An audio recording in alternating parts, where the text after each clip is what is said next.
الحمد لله نحمده ونستعينه ونستغفره ونؤمن به ونتوكل عليه ونعوذ بالله من شرور أنفسنا ومن سيئات أعمالنا من يهده الله فلا مضل له ومن يضلله فلا هادي له ونشهد أن لا إله إلا الله وحده لا شريك له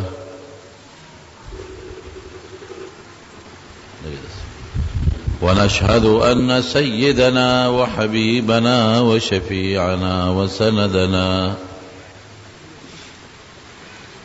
ورحمتنا ومولانا محمدا عبده ورسوله. أما بعد فأعوذ بالله من الشيطان الرجيم. بسم الله الرحمن الرحيم. إن الله وملائكته يصلون على النبي يا أيها الذين آمنوا صلوا عليه وسلموا تسليما. اللهم صل وسلم على سيدنا ومولانا محمد وآله وصحبه أجمعين. نبی کریم صلی اللہ علیہ وسلم د سیرت خبر روانه وا. حضور پاک له خدای ډیر لوی شان ورکړی او دا د عقیدې سره تعلق لري چې یو د الله نه لاندې باقی په کل مخلوق کې وته رب العالمین لوی مرتبه ورکړی ده. یو شاعر وی لا يمكن الثنا كما كان حقه بعد از خدا بزرگ تو یہ قصه مختصر. وی چې څنګه د نبی علیہ السلام شان دی داغه د شان مطابق داغه صفت وی نشم کوله ممکن نه ده. دومره به ویم چې د الله نه لاندې د ټول مخلوق نه اوچته مرتبه لري. دومره لوی شان یې دی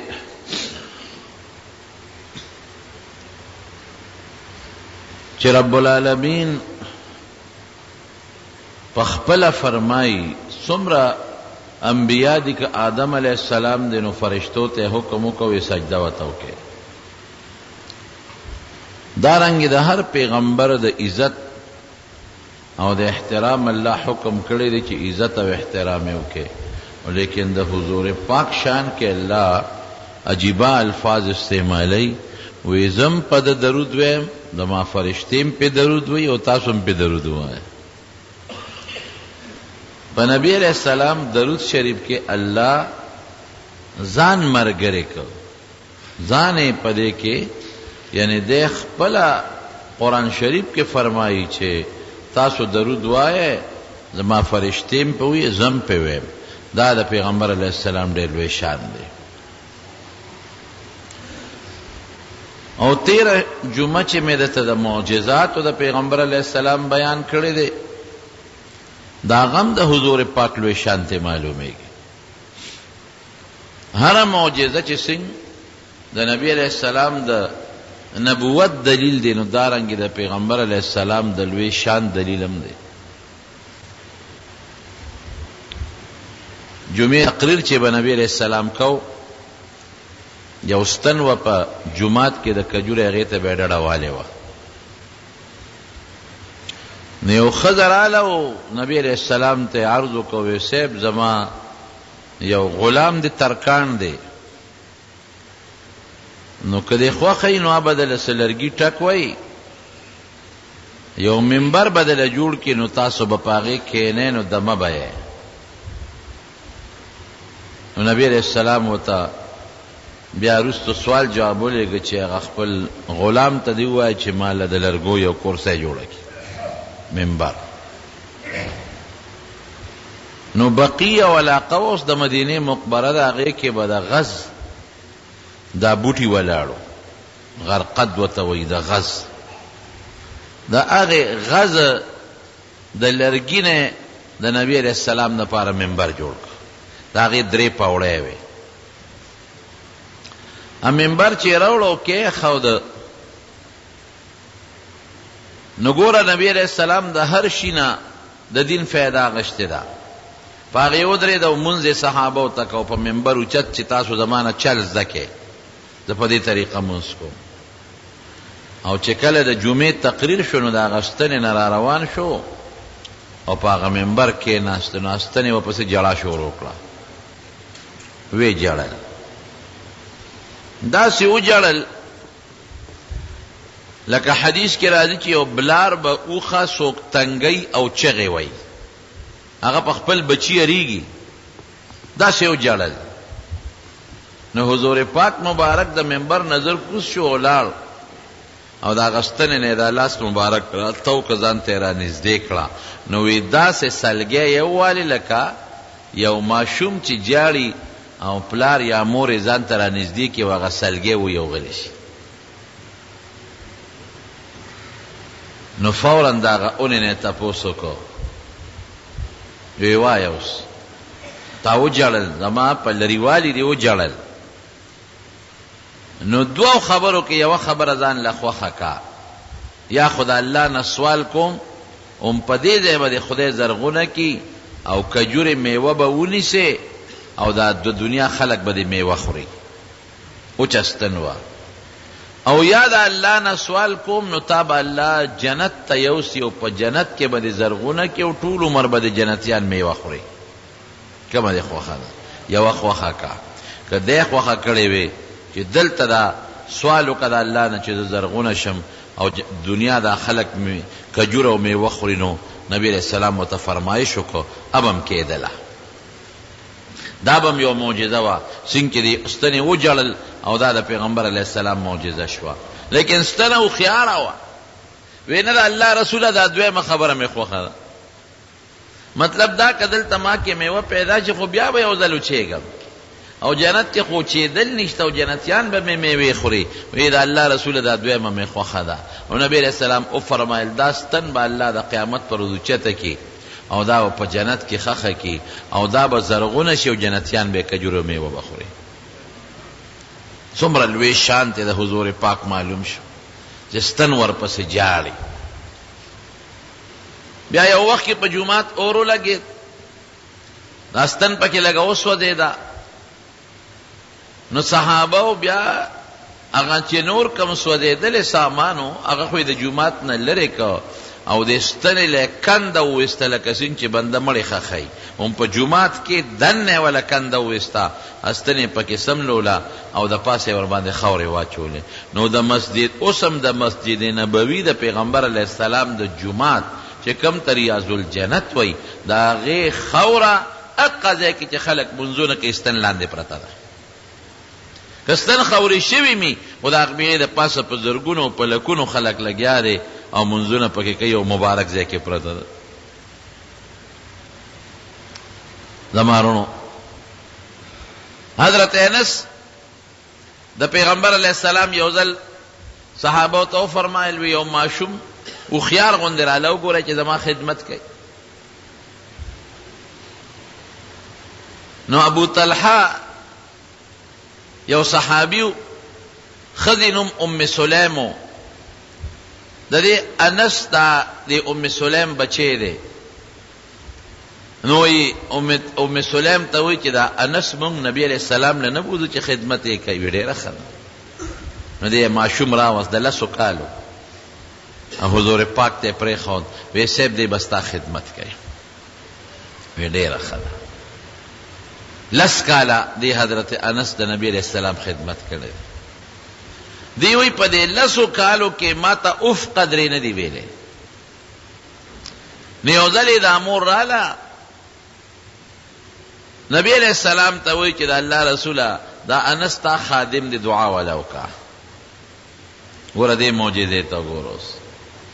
نو حضور پاک ولا عجیبه دعا وکړه، اللهم بارک له فی عمره و ماله و ولده. خدای د دې انس په عمر کې او په مال کې او په اولاد کې برکت واچي. د دعا ولا وکړه. نو خو د حضور پاک دعا وا. دا دعا د نبی علیہ السلام فوری قبلېدل د معجزه ده. حضرت انس وایي چې د نبی علیہ السلام دعا ما ته ولګېده، وی د خلکو کجوره کال کې یو ځل میوه کوي، زما باغ په کال کې 2 ځله میوه کوي. د کجوري چېرته په کال کې 2 ځله میوه نه ده کړې، او زما باغ 2 ځله میوه کوي. او مال کې مې دا برکت شو، او اولاد کې برکت مې څه دی؟ وی زما زامن او نوسی چې شمیرم نو 2 کم سل دي، 2 کم سل اولاد می دي. وی دا خو مې شمیرلی دي او باقی دی پکې خدای خیر واچي، نورم ډېر را روان دي. وی دا مې د اولاد برکت دی. او د عمر برکت یې دا دی، د عمر چې وی سلو ته مې عمر رسېدلی دی، نه مې غاښ پروت دی او نه مې ویښته کې سر کې ویښته سپین شوی دی. دا د حضور پاک دعا د معجزه وه. د جمعې په ورځ تقریر ته ناستو، یو صحابي مخامخ په دروازه باندې راښکاره شو او راتلو سره نبی علیہ السلام ته ودرېده. وی د الله رسوله لارې بند شوې، مسافر سفر نه کوي ځکه ګیاګانې نشته، څاروي د لوږې مړه شو، اوبه نشته، ختمې دي، لارې وچې دي. د الله نه سوال وکړه چې خدای باران وکړي. بخاری شریف کې حدیث ته وی مونږ اسمان ته کتل، ایس قسم اوریس پکې نه وه. شین اسمانو د جمعې ورځ د نور داسې دی چې دا توی را پرېښی دی. او دې صحابي ودرېده، دعا وکړه چې خدای پاک باران وکړي. نبی علیہ السلام مبارک د تقریر دوران کې لاس پورته کړی، وی یا الله دا مخلوق د سیراب کا او خدای باران وکړي.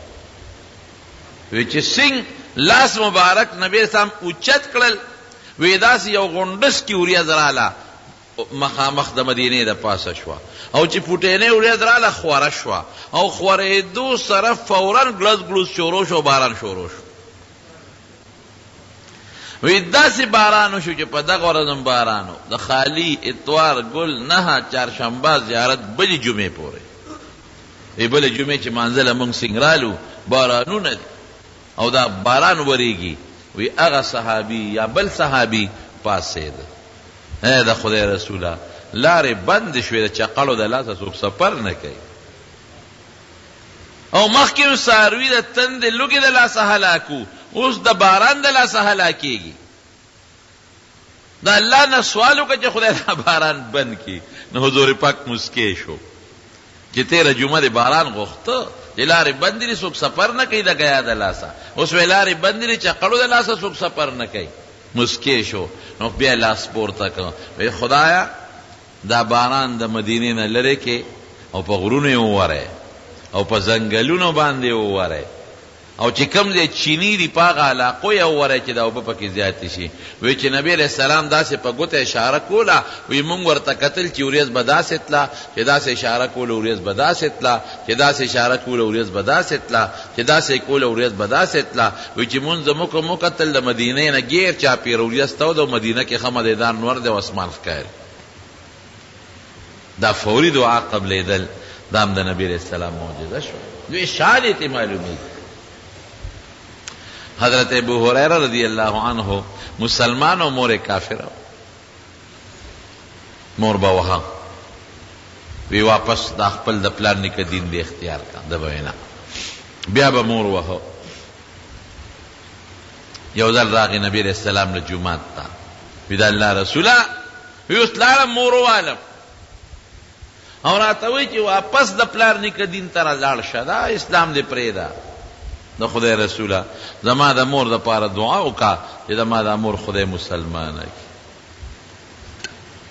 نبی علیہ السلام لاس اوچت کړ، یا الله دا ابو هريره مور مسلمانه کی او دې کې دا مور یو پسو سره روانه دي زوی پس چې شاته یو قتل وی دا خدای رسول هغه دی را پس راغله جمعه تر پس راغله نبی علیہ السلام لاس اوچت کړی دی چې خدای تی مسلمانه کې او چې څنګه جمعه تر دن شوا نو نبی علیہ السلام وتوی یا ترور یا بی بی اخوره څنګه رااله وی دا الله رسوله راغله په جودانیتو مدي زوی پس را روانه شوم چې ستا مخ کې ډبو ما دی ولی مسلمان دی خدل تمیړه بدل دی نیت بدل شو ما ته ایمان خو چې خدای می مسلمان دا فورا دعا قبل دل د رسول الله مبارک قسم دی دی لوی شان دی معجزه دا لوی شان دی حضرت علی رضی اللہ عنہ په خیبر کې سترګې خوږوي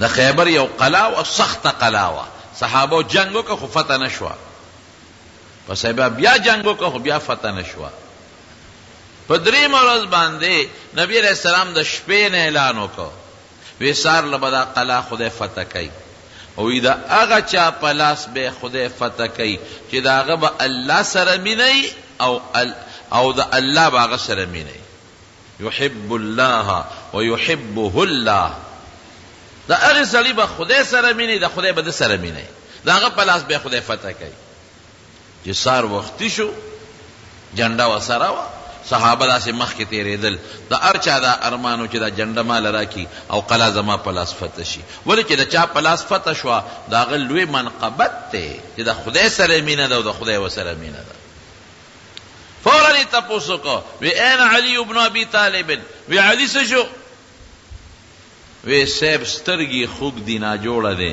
آشو بے چشمی دے ویرا وی بلے حضرت علی سیب نبی علیہ السلام نراو وقتا پسترگو باندے والا لاس مبارک راخ کل چی سنگے پہ گو تیراخ کی سترگی جوڑش حضرت علی سیب وی دا سے سترگی جوڑش وی لکا چی پا ما دا سترگو دا خوک بیماریڑو چی تراغلی نی وی جنډه راکړه چې زه ورځه ستا په لاس په خدای دا قلا فتح کوي او مقته شو چې څنګه هغه مضبوطه درنه قلا وه خدای پاک د حضرت علی رضی الله عنه په لاس باندې فتح کوي نو دا دعا د پیغمبر علیه السلام خو عربه خدای قبله ولا او دا بعضې دعاګانې چې به څنګه وغوښتې ټک په ټک به قبلې دی د دې نه یو د حضور پاک لوی معجزه معلومیږي یو د نبی علیہ السلام لوی شان ته معلومیږي قسم دی حضور پاک له خدای ډېر لوی شان ورکړي خپل فرمایي ابراهیم علیہ السلام چې کله بیت الله جوړ کو د خدای نه سوال کو وَإِذْ يَرْفَعُ إِبْرَاهِيمُ الْقَوَاعِدَ مِنَ الْبَيْتِ وَإِسْمَاعِيلُ رَبَّنَا تَقَبَّلْ مِنَّا إِنَّكَ أَنْتَ السَّمِيعُ الْعَلِيمُ د عبادت په وخت کې یا د عبادت چې سړی فارغ شي او دعا کوي نو خدای پاک یې قبلوي نو لومبی دعا خو یې دا وکړه چې الله زما د عبادت چې دا بیت الله جوړ مې که خدای دا قبول کړي هغې نه پس وایي ربنا واجعلنا مسلمين لك ومن ذريتنا أمة مسلمة لك وأرنا مناسكنا وتب علينا إنك أنت التواب الرحيم خدای مونږ ستا تابعدار جوړ کړي نو بیا دعا دا کوي خدای زما په اولاد کې مې او ستا تابعدار ډله پیدا کړي او وروسته څه وایي ربنا وابعث فيهم رسولا منهم الله ستا په دې مخلوق کې زما په دې اولاد کې خدایا یو پیغمبر پیدا کړي چې د دوی نه د دې زما د اولاد نه یتلو علیهم آیاتک استا قرآن خی خلقو ته یتلو علیهم آیاتک ویعلمهم الحکمة او حکمت وتخی ویزکیهم انک انت العزیز الحکیم او داغی تربیت کئی او د باطن صفائی ولا راولی او د گناہ نه پاکوي نو رسول الله مبارک فرمایي چې ابراهیم علیہ السلام کما دعا د بیت الله د جوړېدو نه پس کړی دا نو هغه دعا د ابراهیم علیہ السلام ګورې زیما چې د دې اولاد زما کې د بیت الله خوا کې یو پیغمبر پیدا کا هغه زیما هغه دعا زیما او حضرت عیسی علیہ السلام چې زیر ورکړي و مبشرا برسول یأتی من بعد اسمه احمد، د عیسی علیہ السلام زیر مزیر او شان ته وګوره جی کنه. قرآن شریف کې الله فرمایي وَإِذْ أَخَذَ اللَّهُ مِيثَاقَ النَّبِيِّينَ لَمَا آتَيْتُكُم مِّن كِتَابٍ وَحِكْمَةٍ ثُمَّ جَاءَكُمْ رَسُولٌ مُصَدِّقٌ لِّمَا مَعَكُمْ لَتُؤْمِنُنَّ بِهِ وَلَتَنصُرُنَّهُ. دا آدم علیہ السلام نه واخلا تر عیسی علیہ السلام پورې چې څومره پیغمبران تیر شوي دي، د هر پیغمبر نه خدای په خپله زمانه کې دا وعده غشتې ده، طالب کتاب در کومه، طالب پیغمبری در کومه، دا مې درته درکړله، خو که د آخر زمانې پیغمبر ستا په زمانه کې راغی نو ته به په هغه ایمان هم راوړې، د هغه امداد به هم کې. دا څومره لوی خبره. ابراهیم علیہ السلام ته وی، موسی علیہ السلام ته، عیسی علیہ السلام ته، که نبی آخر الزمان ستا وخت کې راغی نو ته به د هغه امتی جوړېږي، ایمان به پرې راوړې او مدد به یې کې. دا لوی شان دی د نبی علیہ السلام.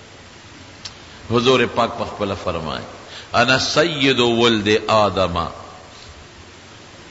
من غیر فخر، ویده د ټول بنی آدم د آدم علیہ السلام د اولاد سردار یم. یاره د کبر د وجنه دا خبره نکو. الانبیاء آدم فمن سواه تحت لواء یوم القیامت، وی ټول پیغمبران آدم علیہ السلام نوال عیسی علیہ السلام پورې، وی دا ټول به د قیامت پر زما د جنډې لاندې ولاړې. ای کبر نکو. بیدی لواء الحمد یوم القیامه، او دا الله د حمد جنډه به زما په لاس کې د قیامت پر ورځ. الحمدلله. د قیامت پر ورځ چې دا خلک تنگ شي، دا ټول مخلوق حساب کتاب به نه کېږي او په خولو کې به ټول ډوبي. دومره خولې به د خلکو نه وبېږي. د دنیا د خولو او د آخرت د خولو منځ کې فرق دی. د دنیا اوبه خو سطح اواره ساتي، او د آخرت خوله چې د چا نه بیږي نو لکه د جامو پورې به دا خوله هغه پورې ولاړی، اخوا به بیږي نه نو ده پورې به ولاړ.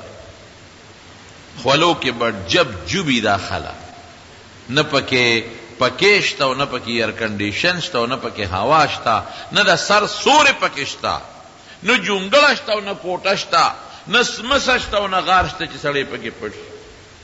یو میدان کې به سوځي به دا خلک، مرګ هم نشته چې سړی مړ شي. د دنیا کې خو تکلیف راغی مړ به شي، هلته کې خو مرګ هم نشته. ټول خلک به په لوی غم اخته وي. اخره کې بعضې مشران به راغونډ شي، وی دا به څه کېږي؟ وی راځئ داسې کوو چې آدم علیہ السلام د خدای پیغمبر دی او دا ټول د هغه بچي دي، نو آدم علیہ السلام ته وایو که خدای ته درخواست وکړي دا ټول مشران سپینګیري چې دنیا هلته خو به د یو شان عمري، خو چې کوم هوښیار و په دنیا کې و سپینګیري و، دا به یو جرګه روانه شي حضرت آدم علیہ السلام نه به ورشي. مونږ تاله راغلي و دې اولاد ته دې نه ګورې، او غرق شو، تباه شو. خولو کې جب جب دی.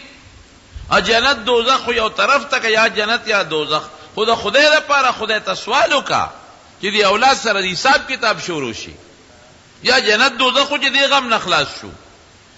حتی یریحنا من مکاننا هذا، چې دې ځای نه هم خلاص کړي، دمم کړي. دا څه پلا مسله ده چې آدم علیہ السلام ته دوی دا درخواست وکړي، هغه به وایي انی لست هناک، دا کار چېرته کولی شم. خدای ته به څوک مخامخ کېږي. رب العالمین د قیامت نه پس په ځان د قهار نوم یې ښودی دی، اعلان یې کړی دی لمن الملک اليوم، چې کله قیامت راشي او دا ټول خلق چې څومره دي دا مړه شي او ساګانې تېوځي، نو الله به یو اواز وکړي لمن الملک اليوم، نن اختیار د چا دی، بادشاهي د چا ده. څوک به جواب ورنه کړي، څوک شته نه چې اواز وکړي.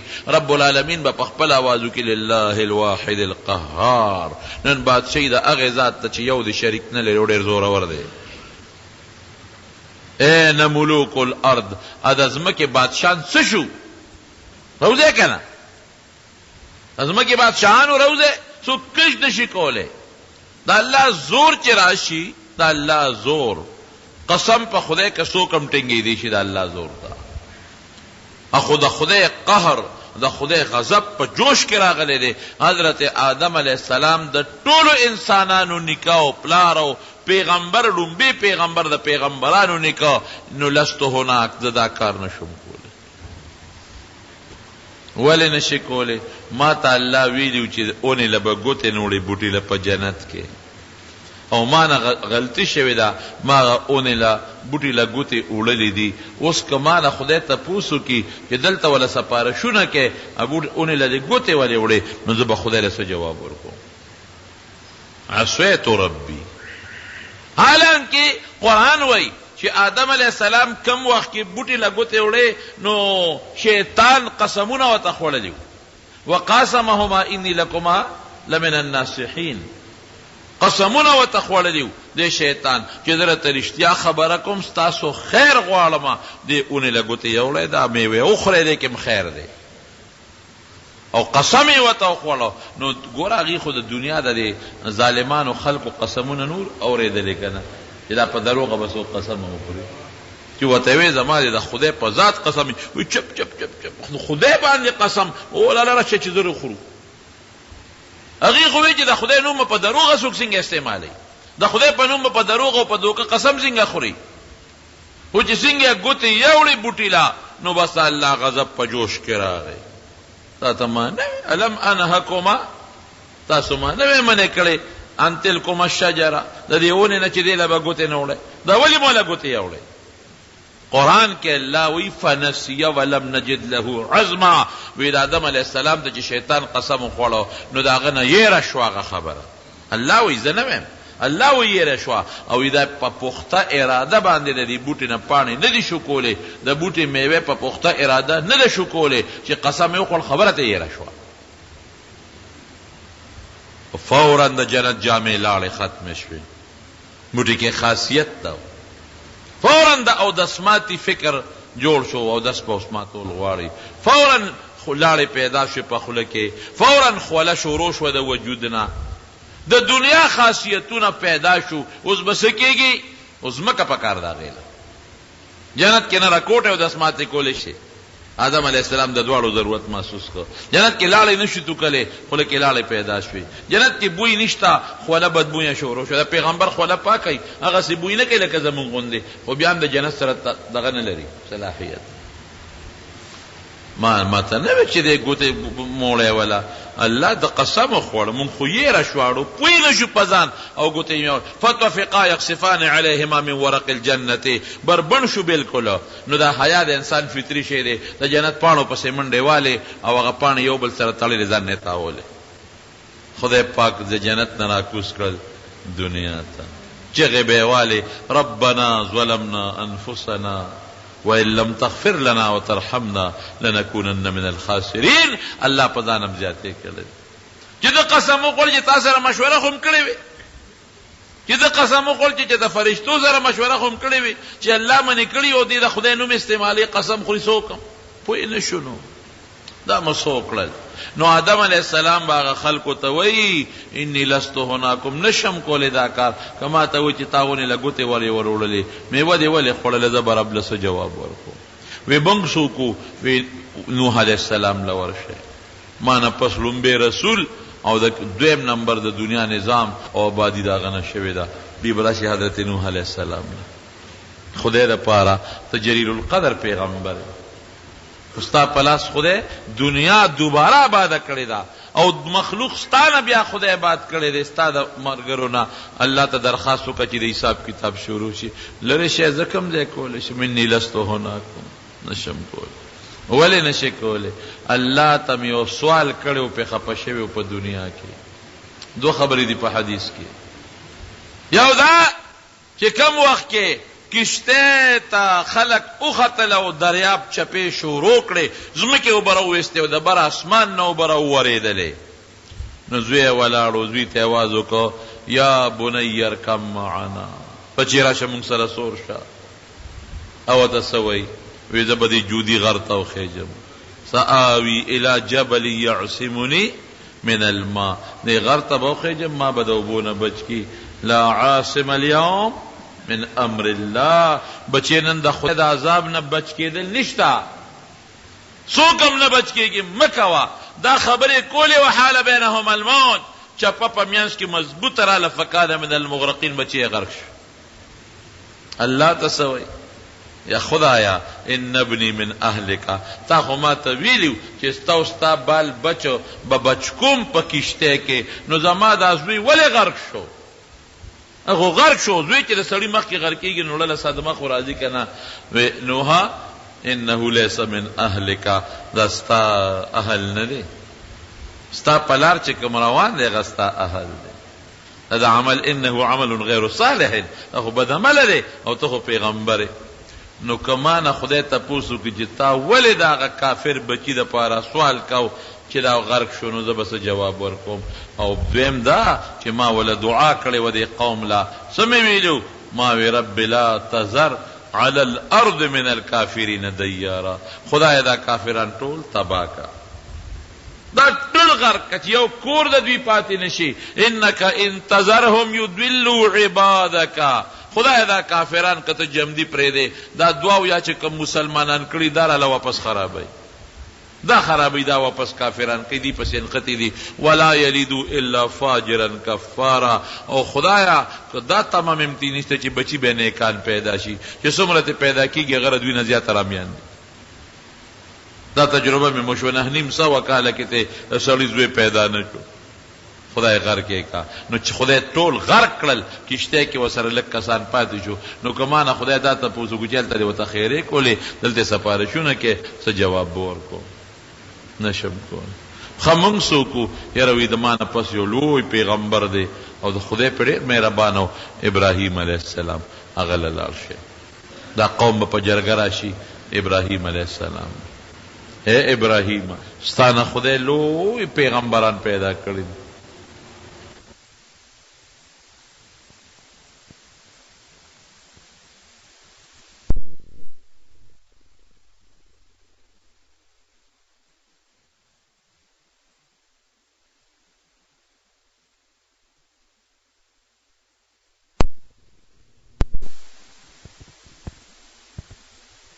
حساب کتاب شروع کوي سموي زوې مو په قلار کې زکم دی ویل شو، د خدای دربار کې څوک طاقت نشي لرلې، پیغمبران د خدای دربار کې نشي ویل، نشي ودرېدې، نشم ویلې د خدای. ولې نه؟ یو درې خبرې مې داسې کړې دي چې ظاهر کې خو ما په حقیقت کې خو مې ټیک کړې دي، خو ظاهر کې شکل ټیک نه دی، شکل برابر نه دی. نو خو اسنګا یو ځای کې ما ته قوم وی موږ سره اختر ته لاړ شه میلې له، ما وی انی سقیم، زه بیمار یم. د ابراهیم علیه السلام نیت دا ظاهري بیماری نه وه، نه هغه ټینشن بیماری ده که نه ده، دماغي ټینشن چې د ما دا قوم ولې د بوتانو عبادت کوي، دا ولې دوزخ ته ځي. پیغمبر باندې دا ډېر لوی ټینشن لکه دا رته حقیقت ویم په علماو دا ډېر لوی ټینشن دی چې دا مخلوق ولې ګناه کې پراته دی، دا ولې ګناهونه کوي دا مخلوق، دا ولې د جنت نه بل طرف ته راوه. دا رته ګوره الله ګواه کوم چې مونږ خپل هم ګناهګار یو، ځان صفت ته نه کوم، ډېر ګناهګار یو، خو چې دا امت د پیغمبر علیه السلام په ګناه وینو قسم په خدای اړه مو خفه کېږي، ولې دا په ګناه کې پراته دی، اړه مو خفه کېږي. نو مونږ خو ګناهګار مخلوق، پیغمبر خو د ګناه نه پاک دی، نو پیغمبر څونه خفه دی. رسول الله مبارک ته الله تعالی فرمایي لعلک باخع نفسک الا یکونوا مؤمنین، چې وی دا خلق ایمان نه راوړي نو ته ولې ځان هلاکې؟ دومره سوچونه او دومره جړاګانې ځان وجنې، دومره پیغمبر علیه السلام پریشان او چې دا قوم ولې نه مسلمانېږي. نو نوح علیہ السلام ابراہیم علیہ السلام وی چې ما وی انی سقیم، نو زما د سقیم نه دا معنی چې ټینشن دی، سوچ کې پروتیم، بیمار ما روحانی بیمار ما، ٹینشن کې پروتیم، پریشانی کې پروتیم چې امت ولې دوزخ ته روان دی. قوم مطلب دا چې جوړ وجودي خوږیږي تبه ده، ظاهري شکل ټیک نه دی د دې خبره. ځکه سقیم چې سړی ځان ته مریض وایي نو خلک پې د جسمانی مریض ګمان کوي، نو زه خو جسمانی بیمار نه وم، ټینشن و دننه خبره مې ټیک وه، خو ظاهر کې شکل ټیک نو.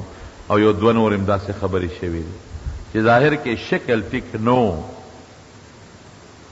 لکه هغه بوتان چې د مات کړل دړې وړې کړل او قوم چې سنګراغې وې کتل نو بوتان ټول ټوټې ټوټې پراته دي او تبر ابراهیم علیه السلام راغشتی دی چې کوم مشر بوتو غټ بابا د بابا په اوږه کې اویزان کړی دی قوم چې د اختر نه راغی سنګ او په دې بوتانو ورغلل هغه مندر ته هلته به یې خوراکونه یې ښودي چې دا برکتي شي چې څنګه رالل او غټ مندر یې کولو که شاهي مندر د نمرود بادشاه مندر لوی عبادت خانه او ورننوتل نو خدایان یې ټول ټکو سترې پراته دي ټوټې ټوټې پراته دي او من فعل هذا بآلهتنا دا زمون خدایانو سره دا لوبه چا کړې دا خدایان داسې قمقل هندوان ډېر قمقل دي مشرکان ډېر قمقل دي قالوا سمعنا فتى يذكرهم يقال له ابراهیم یو هلک دی چې زمونږ دا بوتان په بدو یادوي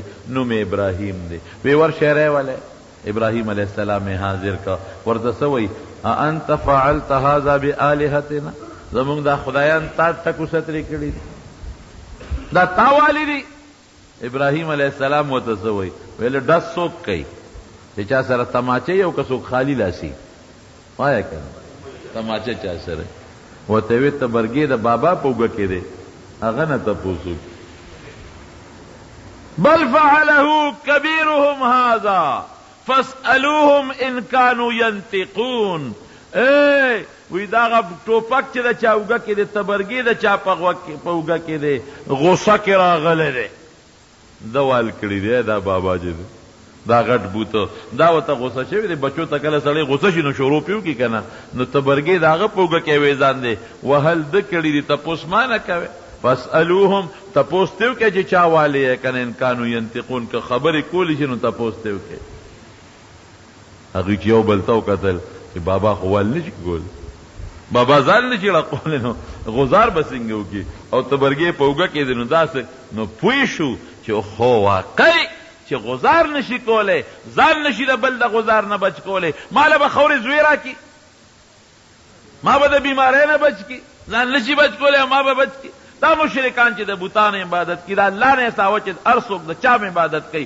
دا کافر دی مشرک دی خدای پې خفه کېږي عبادت او بندگی به د چا کوو یو الله به کوو هر ګناه ممکن د خدای د توبه خي ان الله لا يغفر ان يشرك به ويغفر ما دون ذلك لمن يشاء الله وی چې وغواړم هر ګناه درته بخلی شم بې توبې م چې وغواړم درته بخم قانون مې دا نه دی خو بس رحم در باندې کولی شم خو ګورې که ماله کافر او مشرک رالی شرک دې کړي دي بلکل دې نه بخم خبره ختم بل علاج نشته دی چې دا درته وبخم دا مې اټل فیصله دی چې رحم نه کوم شرک خدای دې مې شرک نه وساتي شرک دام دی چې د حضور الله سره دو خدایان منی شرک فی ذات ورته وایي خدای دو دی که یو دی وایه یو دی دام شرک دی ګورې چې د الله خاص صفتونو کې الله سره بل شریک ګڼي دا خدای په شان علم د بل چا شته نشته هر ځای کې هر وخت الله خبردار دی هر ځای کې هر وخت کې د هر سیز نه الله په هر ټیم خبردار دی دا د چا علم دی او کدی دا و چې دا علم د پیغمبر دی د حضور پاک دی نو د الله په علم کې د نبی علیہ السلام شریک دی د پیغمبر علیہ السلام شان خوچته خلکو ته چې نبی علیہ السلام د ډېر لوی شان خاوند دی خو میانس کې د الله سره برابر کو په دغه یو صفت کې د علم والا په صفت کې دا زمونږ عقیده درونو په دې ټول ځان پوهې کې او ځان خبردار کې چې د غیب او علم چا سره دی ما سوا د خدای نه بل چا سره نشته زه نه وایم قرآن وی قل لا يعلم الغیب الا هو قل لا يعلم الغیب غیب و علم نشته مگر ما سره دی بل چا سره نشته د پیغمبر علیہ السلام دومره شان رسول الله مبارک فرمای اے بندگانو وی زما په مدح کې زما په صفت کې دومره مبالغه مکوئ کوم چې عیسی علیہ السلام په حق عیسایانو مبالغه کړې وه او د خدای زوی ته جوړ کړو قولو دا ووایه چې د خدای بنده او د خدای رسول یم د خدای قدرت خدای له چې کوم طاقت ته قدرت ته دا د بل چا شته نشته دی. د خدای کارونو کې هم شریک نشته. الله چې کم نور پیدا کړی سپومې او نظام چلی داسې بل څوک چلولی شي؟ نه. که دا دې ووې چې خدای سره په صفت کې بل څوک برابر کړ، نبی علیہ السلام مبارک دی ولی نه یا په کارونه د الله څنګه کوي داسې بل څوک کولی شي، نو دې ته شرک کوي، دې نه دې خدای وساتي. نو ابراهیم علیہ السلام پاغي حجت قائمو بل فعله کبیرهم هذا، هغه ته پته و چې دی خو نشي کولی، دوی تم پته او ما تم پته ده، خو پاغي یو حجت الزامی حجت قائمو چې دی په خپل و چې هغه بابا خوال نشي کولی، نو زه به ورته وایم چې وال نشي کولی او دا نور ځان نشي بچ کولی، بیا عبادت ولې کوي؟ نو ظاهري شکل برابر نو کړ. حقیقت کې ټیک دی، ګوره پیغمبر د ګناه نه معصوم دی، پاک دی، دروغ نه پیغمبر معصوم دی، ظاهري شکل ټیک نو. دو شو دریم سوا پلاره چې کله ته د مصر په علاقه روان دی، یو ظالم بادشاه هغه چې بچا سره ښځه ونو ابې ته اغېشتله، خاوند به وله وجه، خو چې چا سره به خور وه نو بیا به هغه خور ته واغېشته، خو هغه رور به وله نه وجه، ځکه چې د چا خور وي او چې څوک یې تېوالي نو چې زورور وي نو دی به وایي چې زه خو بچه میړه بیا کو دی میړه شو که نه، خو چې ښځه د چا نه بوتله نو هغه کم دی صبرېدی شي. بیا نو ابراهیم علیه السلام ته چې پته ولګېده، خو بیا خو ګیر و د علاقې ته راغلی و، نه دې خپلې بیبي ته وایي بیبي سارې ته وی یو خبره درته کومه، وی دا باقي به الله مدد کوي، خو دا بادشاه به ورته مانه نیسي، پولیس والا فوجانې ګیر چاپېره خواره دي، نو ته به یو مهرباني کوې په مخ د ځمکه یو ته مسلمان یو زه مسلمان یم، نو ما ورته دیني رور او خور یو، نو ما ورته ووایي چې دا زما خور ده، ګورې ما دروغجن نه کړي، که تا نه تپوس وکړي نو ورته وایي چې دا مې رور دی، نو دا خبره ټیک وه که نه وه؟ ټیک وه که نه؟ ځکه مسلمان هر مسلمان د مسلمانې ښځې دیني رور او خور دی. وی دا دې څه ده؟ وی دا مې خور ده. هغې ته وی دا دې څه دی؟ وی دا مې رور دی. هغوی خپل نیت ټیک و، ځکه مخکې نه یې فیصله وکړه چې دیني رور او خور یو، خو ظاهري شکل یې ټیک نه و که نه؟ هغې خو پې دا ګمان وکړو چې دا جوړ نسبي رور خور دی. الله بیا دا چل وکړو، ابراهیم علیه السلام هم بچ شو او د بیبي ساره هم خدای پاک محفوظه کړله. دا الله ډېر لوی ذات زور دی، پیغمبر سره خدای مدد کوي. داسې مدد یې ورسره وکړو چې بیبي سارې ته هلته به کافر لاس ور واچو نو به فالج به وو، وی ما ته دوا وکړه بیا نه کوم، بیا به روغ شو په دعا د بیبي سارې، بیا به یې لاس ور اچو، بیا به هلته کې پرېوته فالج به وو، درې ځله دا چلو شو. قوم ته وایي دا لرې کې مانه، او یو نوکر بي هاجرې وله په انعام کې ورکړه، خو بیا م ابراهیم علیه السلام خوړه کې خو به پریشاني وي که به نه؟ چې هسې نه ما ته ښځه رښتیا وایي که دروغ وایي، نو خدای پاک لکه څنګه چې ټي وي کې تا ته یو شیخ کاري یا په کمپیوټر کې درته یو شیخ کاري، دغه رنګې دا منظر خدای ابراهیم علیه السلام ته لرې دی نه ښاو. دا معجزه ده چې څنګه راله ورته بیبي ساره، وی خدای پاک دغه کافر هغه سکیم خاورو کې واچاو، زما د هغه لاس هم ما ته رونه رسېد، وی سارې دا راته ته مه وایه، ما ته خدای هر څه ښودلی دی. بیبي ابراهیم علیه السلام به څه وایي؟ دا درې خبرې مې د خولې نه وتې دي، دروغ نه دي، رښتیا دي، لیکن ظاهر کې شکل یې ټیک نه دی. ما نه که خدای تپوس وکړي چې دا دې ولې کول؟ حسنات الابرار سیئات المقربین، تا دا خبرې ولې کولې؟ که نور څوک داسې وی وی به تا به داسې خبره کوله چې ظاهر کې شکل یې ټیک ټاک و. نو د څه جواب به ورکړو؟ وی موږ څوک وو؟ وی موسی علیه السلام له دی به راشي موسی علیه السلام نه، هغه ته به فریاد وکړي چې دا خلقو په خولو کې جبجوب دی او هلاک، مرګ هم نشته او هلاک شو. خدای ته سوال وکړه، موسی علیه السلام به څه وایي؟ لستو هناکم، دا کار نشم کولی. ولې؟ د دوو کسانو جوړه مې کوله، دوه روان و، یو پکې شیطان و، سوک مې ورکه مردار شوی دی. دوه کسانو یو بل سره په جګړه، یو د فرعون د قوم یو د موسی علیه السلام د قوم. د فرعون قوم والا د موسی علیه السلام په قومي ظلم کاو، زیاتې یې پې کو، وهټه کو یې. دی راغی ورته وی ظالمه دا څه کې؟ وی خواشه تم پکې لا خبرې کې. نو موسی علیه السلام یې غصه کو، یو سوک یې ورکه فوکزه، خو چې ورې که نه هغه پرېوت لاندې مړ شو. اوهو دا سوچ ما خو ورته ادب خو څپېړه مې ورکوله، ادب مې خو منځ کې خو هغه ظالم پوسپوده کیسه وه، خو لاړ مړ شو. نو که ما نه خدای تپوس وکړي چې دا دې ولې وجه، نو زه به خدای له څه جواب ورکړم. موږ څوک وو؟ عیسی علیه السلام له لاړ شي، عیسی علیه السلام ته به راشي، هغه ته به فریاد وکړي چې خدای ته سوال وکړه، حساب کتاب وکړي، به ورته څه وایي؟ وی نشم کولی. پتا خو ډیر مهربان او خدای د مور نه پیدا کړي بے د پلار نه او دنیا کې داسې طاقت در کړو چې مړی بستا پلاس خدای جمع دی کول برګیان به جوړېدل وړاندې به جوړېدل الله خدای ته سوال وکا وی زما عیسایانو عبادت کړي دي ما ته خدای ویلی دي نو کمانه الله تپوس به مانه خامخا کې دا ودتا ویلی انت قلت للناس اتخذوني وامي الهين تاسو دې تا وته ویلی چې زما د مور عبادت وکې حدیث کې راځي رسول الله مبارک فرمایي چې الله د عیسی علیه السلام نه دا تپوس وکي د الله د خبرې به دومره زوري چې د عیسی علیه السلام د هر ویښته به د خولې په ځای وینه راوځي ما قلت لهم الا ما خدایا چې تاسو ویلي ګورې ما هغه ویلي تا ته پته ما نه دی ویلی نو کماره دا تپوسو کې څه جواب ورکوم نو خلک وایي موږ څوک موږ خو غرق شو وی ایتونی محمدا صلی الله علیه وسلم محمد تلل شه صلی الله علیه وسلم اپا خدای ډیر زیات عزت مند او خدای ته ډیر خوښ دی ورشه نور مګرځه دا خلک براشي نبی علیہ السلام د دې ټول یوازې امت بني ټول به خدای ته درخواست وکړه سوال وکړه چې دې مخلوق سره الله حساب کتاب شروع کی غرق شو رسول الله مبارک بسوي انا لها دا کار ز کولې شم نور به ویل انی لست ذ نجم کولې نبی علیہ السلام بسوي ز کولې شم دا کار رسول الله مبارک فرمایي د بخاری مسلم د ډیرو کتابونو مضبوط حدیث ته ویلاړ بشم د الله د عرش د لاندې به سجده ولګم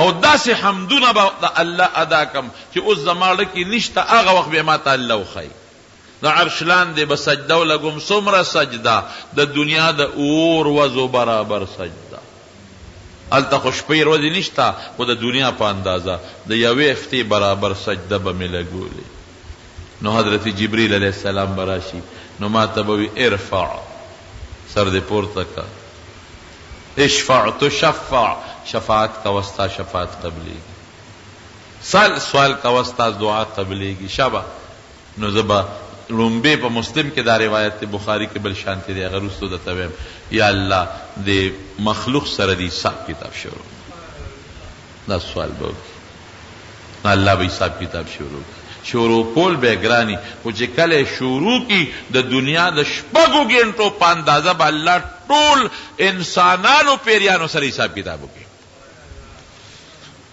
دا لومبه دا هغې نه پس به بیا سجده ولګوم دا خو د ټول دپاره بیا به د خپل امت دپاره سپاره شروع شي ای خدایا نه الله به ورته وایي ښه دا چې دومره ګناهونه یې کړي هغه درته معاف کوم څه ناڅه خدای په دوزخ کې سزا ورکوي دي ګناهګارو له او څه به د پیغمبر علیه السلام په سفارش راوباسي نو نبی علیہ السلام فرمای بیدی لواء الحمد یوم القیامه دا الله د حمد جنډه به د قیامت پر زما په لاس کې وي دغه مقام د حمد دی چې موږ د بانګ نه پس وایو کنه چې اللهم رب هذه الدعوه التائمه والصلاة القائمة آت محمدا الوسيلة والفضيلة وابعثه مقاما محمودا الذي وعدته داغ مقام محمود دی موږ یې غواړو د نبی علیہ السلام دپاره وی انا سید ولد آدم یوم القیامه دا قیامت پر ورځ دا انزه د ټول آدم علیہ السلام د اولاد سردار بما او زما پلاس کې به د الله د حمد جنډه وي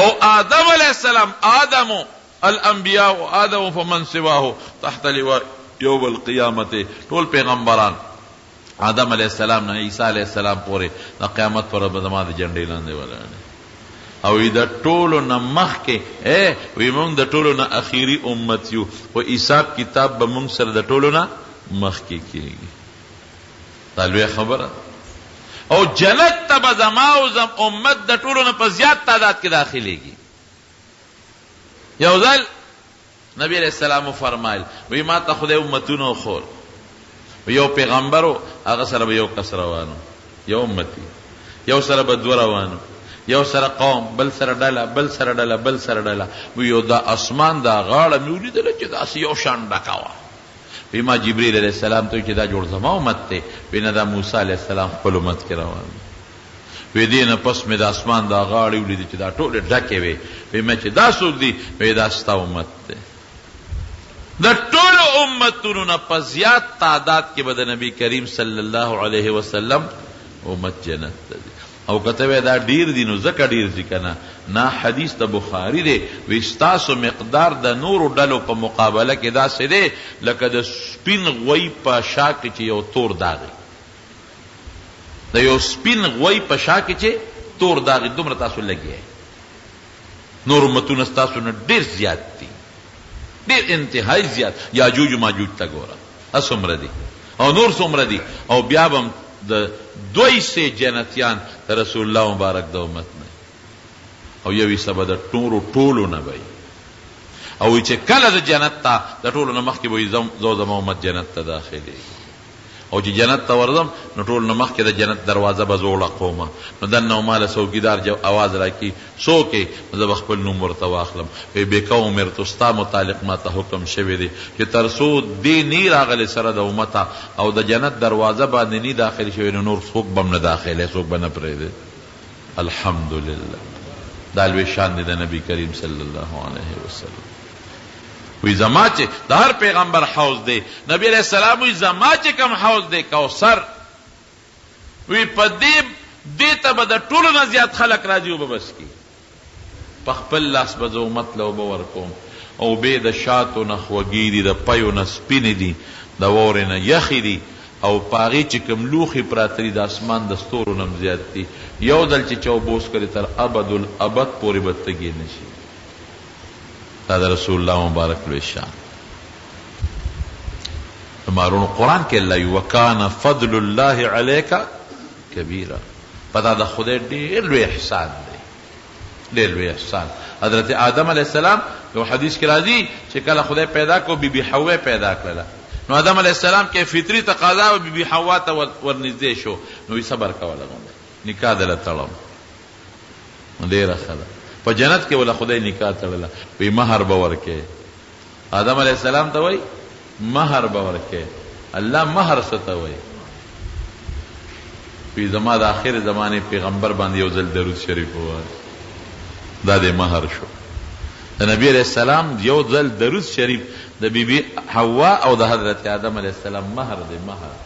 او چې کله آدم علیہ السلام دنیا ته راغی جړلې، نو دا به وی خدایا تا نه سوال کومه ستا په لوی ذات باندې، او هغه درته وسیله کومه چې تا په عرش د خپل نوم سره د چا نوم لیکلی دی. هغه خو لیدلی و که نه، لا اله الا الله محمد رسول الله، په عرش چې د خپل نوم سره چا نوم لیکلی دی، د هغه په خاطر په هغې د هغه په وسیله د نه سوال کوو. رونو دا دومره لوی عظیم شخصیت خدای مونږ له راکړی. نبی علیہ السلام وی د ټولو نه اوله میم، د ټولو نه اخیره میم، مانه بل رستو بل پیغمبر به نه راځي، د اخیری پیغمبر. او مثال یې ورکوي، وی زمو د نورو پیغمبرانو داسې مثال دی لکه یو بلډینګ، یو خشته بلډینګ دی، یو سړی ته تاویږي، د یوې خښتې ځای پکې خالی پروت دی، نو سړی ته تاویږي یاره ډېر ښکلی بلډینګ دی، خو دا ارمان چې که دا یوه خښته پکې خالی ده که دا پکې وی نو ډېر ښکلی به. حضور پاک وی د دغه پیغمبرانو د بلډینګ د اخیری خښته زیمه، د پیغمبرانو بلډینګ په ما ډولې شوی دی، هغه نیمګړی خښتې ځای پکې پوره دی، د بلې خښتې ځای پکې نشته، ما نه پس بل پیغمبر نه راځي. دومره عظیم پیغمبر مونږ له خدای راکړي. او دا مو ایمان دی چې قیامت پر ورځ زمونږ ملاقات به ورسره کېږي، قبر کې به د حضور پاک متعلق زمونږ نه سوال کېږي، قیامت پر ورځ به زمونږ ملاقات ورسره کېږي، په حوض کوثر زمونږ ملاقات به ورسره کېږي. نو لږه حیا خو به کوو که به نه کوو؟ چې ملاقات ورسره کېږي نو چې کم از کم د حیا ځای خو مو پرېښي که هسې نه داسې ونه شي چې فرشتې مو کلک ونیسي چې مور د دې حوض کوثر له. قسم په خدای بخاري کې راځي، وی بعضې کسان به او نبی فرشتې به ملي کې زما حوض ته به نه پرېږدي، زه به آواز وکړم چې ملګري مې دي، ملګري مې دي، وی دا پرېږده ستا مرګ تا ته پته نه لګي چې ستا نه پسې څه کړي دي. دا بعضې کچه مسلمانانو د 3-4 ورځو مسلمانانو، خو چې علیه السلام وفات شو نو واپس مرتد شو. وی زه به ویم کما قال العبد الصالح وكنت عليهم شهيدا ما دمت فيهم فلما توفيتني كنت انت. خدای زه خو ما خو په ژوند کې لیدي نو دا ما سره ونو، بیا وروسته ته خبردار. نو اسه نه فرشتي په منځ کې حایل شي او مونږ حوض کوثر ته جو مټه مونږ چې مور ده ته د پیغمبر په لار تلې څه چې وسولو بوله ده د حضور پاک تابعداري وکړو. ها یاد وساته د نبی علیہ السلام د پیغمبر علیہ السلام نزدېکت او د حضور پاک د شفاعت تمه کول او د نبی علیہ السلام په مرګرتیا کې جنت ته تلل د هغې لویه ذریعه د پیغمبر علیہ السلام تابعداري ده. ګورئ یوازې په ژبه نه چې د ما محبت دی او زه عاشق یم، محبت دی او زه عاشق یم، او کار د اغیارو کې او تمه ده الله نه د پیغمبر علیہ السلام مرګرتیا کې د نبی علیہ السلام دونه خدای فضل وکړه په مونږ او کرم یې وکړه چې د حضور پاک امت کې پیدا کړو، لوی عظیم پیغمبر یې راکړو. نو مونږ به د دې خدای د دې احسان شکریا ادا کوو که به نه کوو؟ شکر دا دی چې مونږ د نبی علیہ السلام تابعداري وکړو، د هغه په نقش قدم لاړ شو، د هغه د سنتو اتباع وکړو، هغه چې په څه خفه کېده د هغې نه ځان وساتو او د هغه د امت خیرخواهي وکړو. ګورئ امت په منځ کې فساد پیدا کول، امت ته کنزل کول، امت په منځ کې جګړې پیدا کول، شیطانت کول، امت ته سپک قتل، دا د پیغمبر علیہ السلام ګستاخي ده. ګور خدای دې د ګستاخۍ نه وساتي او الله دې د حضور پاک تابعداري نصیب وګرځولي.